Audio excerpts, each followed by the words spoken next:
Yok, onlara kıyamaz şimdi. Ütüsü bozulunca uyuyamıyormuş. Uyuyamam tabii. Yok, onlara kıyamaz şimdi. Ütüsü bozulunca uyuyamıyormuş. Uyuyamam tabii. Yok, onlara kıyamaz şimdi.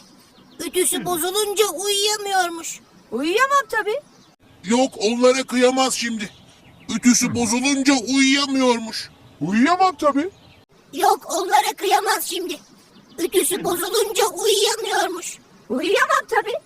Yok, onlara kıyamaz şimdi.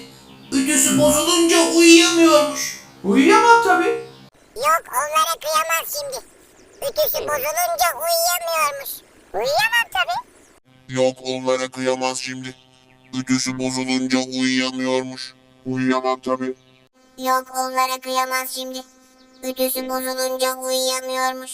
Uyuyamam tabii. Yok, onlara kıyamaz şimdi.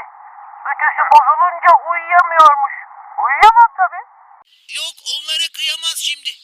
Ütüsü bozulunca uyuyamıyormuş. Uyuyamam tabii. Yok, onlara kıyamaz şimdi. Ütüsü bozulunca uyuyamıyormuş. Uyuyamam tabii. Yok, onlara kıyamaz şimdi. Ütüsü bozulunca uyuyamıyormuş. Uyuyamam tabii. Yok, onlara kıyamaz şimdi. Ütüsü bozulunca uyuyamıyormuş. Uyuyamam tabii.